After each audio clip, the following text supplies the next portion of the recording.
Tape 12. Come a long way. Yes, Muldoon? Can you account for all maintenance personnel at the present moment? Maintenance? Hold on. I'm pulling up the roster now. This concerns maintenance shed Delta 7, the small bunker out in the jungle by the drainage run. Delta 7? Yeah, I know the one. Why? Ray, I checked the shed a minute ago. Door's locked. And now I'm hearing something inside. Inside the shed. Pounding. On the door. Hold on, Muldoon. I pulled up crew locations. Alright. Maintenance teams are accounted for. 2 in the vehicle depot, 1 in the north fence line sector. Electrical crew. You know what this means? This means that before Grant and the others even got to the island, the raptors had already been multiplying, and there were no telling how many were on the island at any given time. As fierce as the raptors were, I'm sure that they were still not... I don't know. There's some debate whether or not the T-Rex or the raptors were the apex predator on Isla Nublar. Hard to say. I mean, Rexy did inevitably take down the other raptors, but in the novel, not so much. I mean, they didn't take her down, but she didn't, like, kill 2 raptors at the end in a heroic scene. That was just for the movie. Crew is over at the geothermal plant. Anyone scheduled for Delta 7? No, nobody's assigned there today. Anyone missing from their stations? Not that I'm seeing. Ray, something is definitely inside this shed. You sure it's not equipment, pump cycling, or something? No pump makes a noise like someone hitting a steel door. The door is still locked from the outside, right? Locked. I checked it myself not 30 seconds ago. You want me to send someone out there? Negative, not yet. Muldoon, if someone's trapped in there... The keypad is on the outside. Door can be opened from within. Okay. And you're certain no one's scheduled to be here? Positive. Muldoon, could it be an animal got in somehow? You know there's a fair few monkeys here. Oh, I know. What do you want to do? First thing I want to know is if your system can tell me when that door was last opened. Checking. Give me a second. Okay, the last logged access to Delta 7 was yesterday morning. Routine inspection. By who? Maintenance tech Alvarez. And he came back out? Yes, at 10:34 a.m. And since then? No entries. The door hasn't been opened since. Ray, whatever is hitting that door wasn't in there yesterday then. I can't say. There are no surveillance cams on Delta 7. What do you want me to do? Muldoon? Update me, Muldoon. Where is Alvarez now? He should be at one of the vehicle depots according to the roster. Why? Check on him right now. Okay, one moment. Tell me, Ray. Yep, maintenance tech Alvarez is at the vehicle depot. You're positive? Yes, he was telling me about his team spotting a discolored compy. He said it wasn't green, it was brown. Ray, send me Robbie.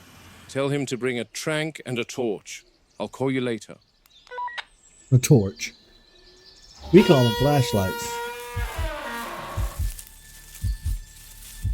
Oh, snap. He mentioned a keypad on the outside of the door, but there isn't one there.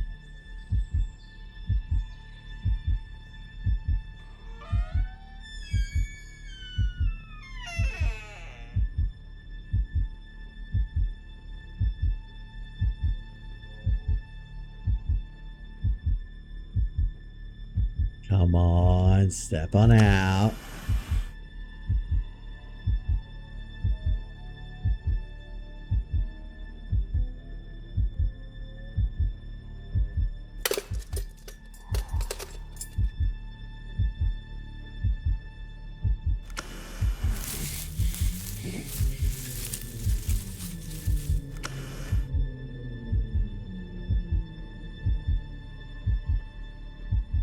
Somebody got.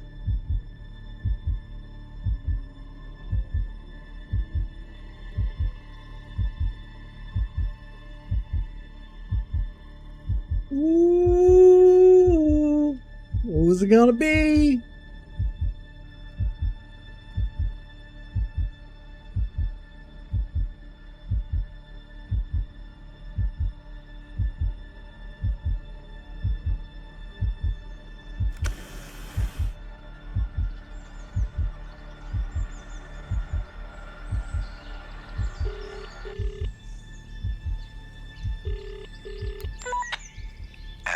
Muldoon. Jerry, in your travels around the island, what would you say is the largest non-dinosaur we have around here? Oh, probably a howler monkey. Have you seen one of them around? I want to...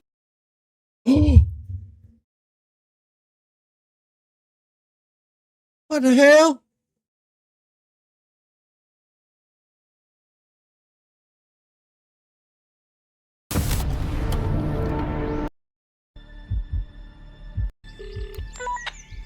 Afternoon, Muldoon. Huh, well, I guess the buttons on this headset control stuff too. I did not know that. Interesting. There's a volume button, power on and off button, and a third button on this headset, and I don't know what it does. But I went to scratch my perpetually itchy ear, and I bumped a button, and it sent us to another video. Whoops. Jerry, in your travels around the island, what would you say is the largest non-dinosaur we have around Way to here? kill the tension. Oh, probably a howler monkey. Have you seen one of them around? I wanted to kill one earlier this month. Why? What's the largest howler you've seen? They can get pretty big, up to 4 feet tall. Pretty strong, too. All right. Thanks, Jerry. Sure.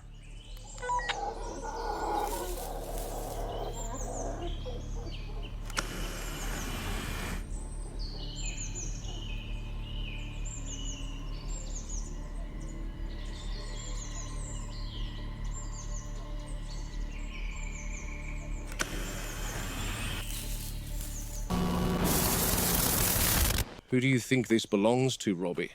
I don't know. All maintenance personnel wear a red helmet. Keep this door wide open behind you. Haven't been in here for a while now. Where's the light switch? Here. Oh, looks like it's dead. There's another one at the bottom of the stairs. Keep the torch right over my shoulder and tail me. Got it. What do you think, Muldoon? I'm hoping it's a howler that's gotten in, found a safety helmet, and is now... Shit, Muldoon, are you okay? Yeah, I'm okay, Robbie. How's it feel? I think I've sprained it. Can you Oh, put no. weight on it? Oh, Okay, that's a no. You stay here, Muldoon. I'll have a quick look around. no, I've Robbie. got my trank, I've got my torch. I'll flick the lights on and we're good. 1 minute and I'll be back. Then I'll help you back up the stairs. Robbie, Hey, who came to your rescue yesterday? I need you to let go of the idea that I'm a junior. I Idea? want to progress up the ladder. Robbie, you're no junior. You're the only one I rely on. Then rely on me this time. 1 minute, I'll find this monkey and turn the power on from the box. And then I'm out. Be careful, Robbie. I got this, Muldoon.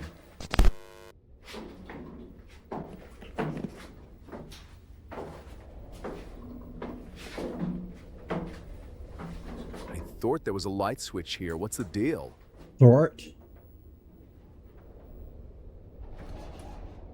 I'm nitpicking. All fun.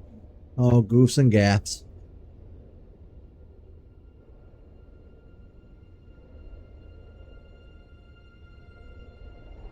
Oh, I hope he doesn't get gat. They're breaking glass.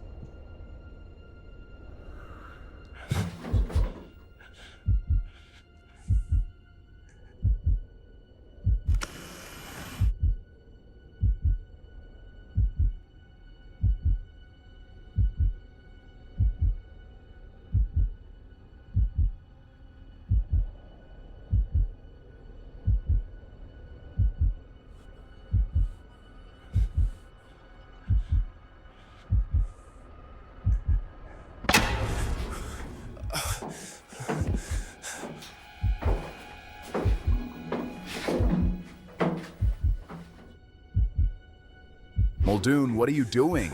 Robbie, bring your torch here. What did you find? I don't know. I couldn't find anything. You okay? You seeing this all right, Muldoon? Pictures coming through clear. What am I looking at?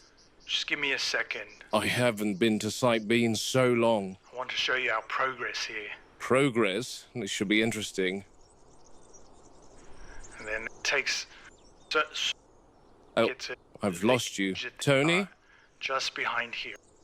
And then I can show you if the image is not coming through all right, Muldoon.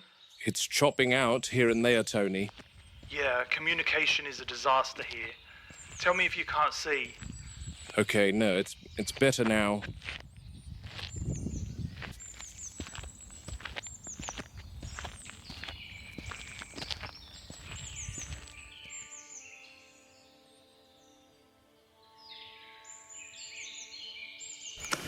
Oh wow, they've grown considerably since I last saw them. 10 months old, hatched within 3 days of each other, practically raised together from the moment they could stand.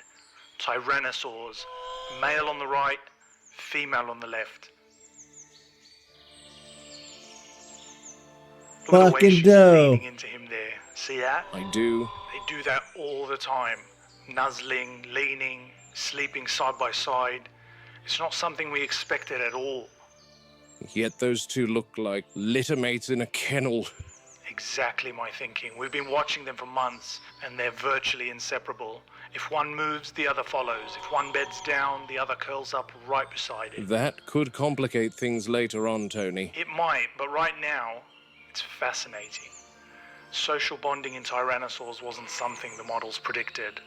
The geneticists were expecting more territorial behavior even at this age. And instead you've got them cuddling. That's one word for it. I'd call it affiliative behavior, early stage pair bonding. Could be developmental comfort, or maybe tyrannosaurs were more socially tolerant than we thought. How big are they now? About 2 meters nose to tail. Still awkward, all legs and curiosity, but they're growing fast. Another year and there'll be something else entirely. The female, see the heavier skull ridge starting to form? I see it. She's developing beautifully.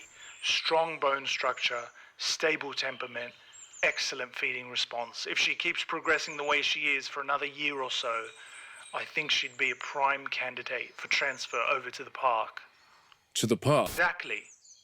2-year-old tyrannosaur, young enough to adapt to a new enclosure, old enough to handle transport stress. Tony, you're aware the adult we've got hasn't even taken kindly to the juvenile we already house. I've read the reports. Dominance displays, intimidation, some chasing. More than chasing, she's made it quite clear she doesn't want the youngster in her territory. That's expected though, isn't it? Tyrannosaurs are apex predators, territorial by design. Which raises... It could be a gender thing. It could be that a female doesn't want another female around. I'd assume that's what's happening with the two that are on Isla Nublar. the question why anyone would want to add another. Well, out here we're not just observing animals, we're refining them, testing combinations, trying things the park can't risk doing in front of guests, such as permitting embryos to develop into males. That's a male tyrannosaur right there. We have two others, engineered deliberately. Here, it's Sexual dimorphism too. Coloring is different. The skull is slightly different. all sandwich, no sausage. On Nublar, yes. Out here we have a little more freedom. The whole point of this island is engineering and experimentation. And what exactly are you experimenting toward? Reproduction. Natural breeding. Precisely. If we can get stable breeding populations, the economics change overnight. No more expensive cloning cycles every time we want a new animal. You just breed them like livestock. In a sense, yes. One successful pair could produce multiple offspring over time. That's a massive reduction in costs compared to building every animal in the lab. Provided they don't eat one another first. That's why we're studying their development now. Behavior, compatibility, hierarchy formation, everything. And the female you're showing me? She's calm, observant, adaptable, exactly the sort of temperament the park prefers. You make it sound like you're selecting racehorses. It's not that far off, honestly. You've got to admit, though. Look at them. I am. Two tyrannosaurs behaving like house cats. If someone had told me that 5 years ago, I'd have laughed them off the island. Tell me, who decides which animals make the cut for Nublar? It's a committee Genetics, veterinary, behavioral paleo, myself or Sarah. Hammond or Wu have the final say though. And the criteria? Stability first. Animals that handle confinement without excessive stress. Predictable feeding behavior. Limited aggression toward barriers or vehicles. Visual appeal helps too. Remember, Muldoon, these animals are going to be seen by tourists eventually. Why do you ask? Who approved the big one to come to the park? Probably Wu. Of course. And beneath the lodge will be a series of glass viewing areas that look out onto this tributary of the Jungle River that runs through the aviary. There isn't much in here at the moment, just some fish, but the idea is to stock this tank with marine reptiles and whatnot that guests can view on foot. This tank is netted off from the rest of the river so the animals don't swim out. And the Jungle River cruise ride won't pass through this area, but through the water current deeper within the aviary. It's a real shame we never got to see this park.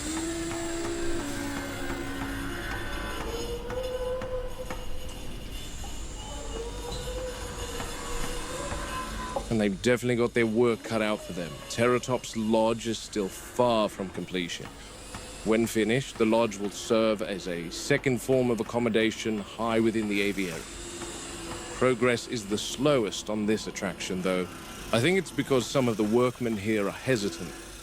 They say they don't like working within the animal enclosures, especially when the animals are also within the enclosures.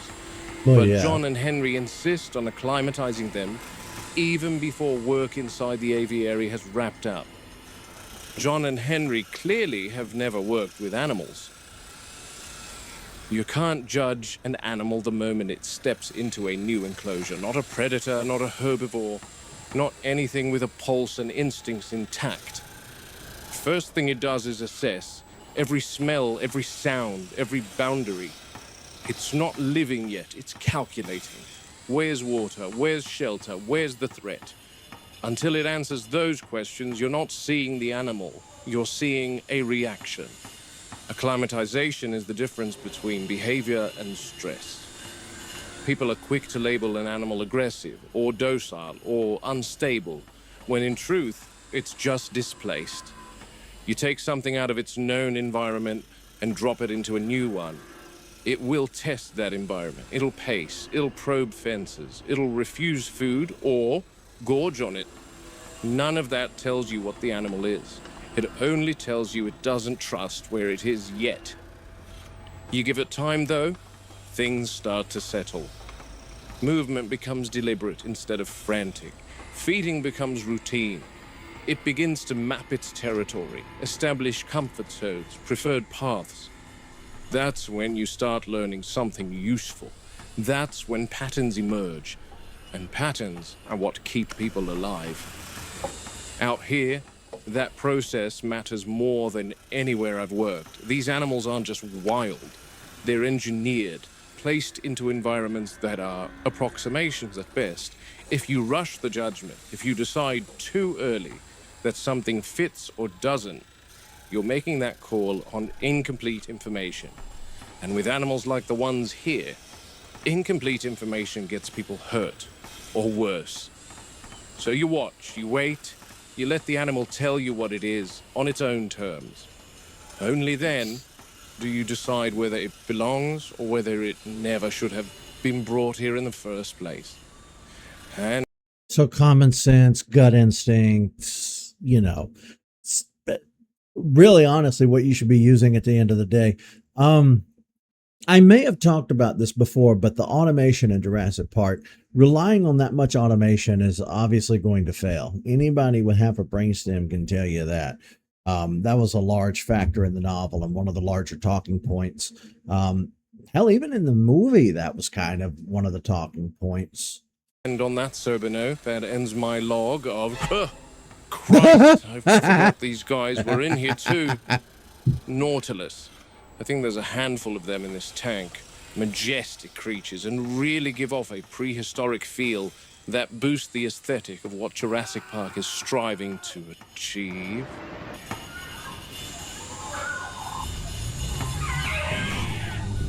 Oh no. Oh, Christ.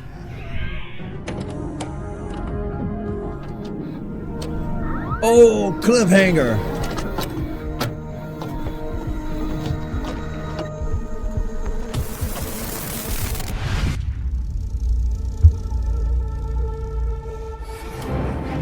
Hope you'll be okay.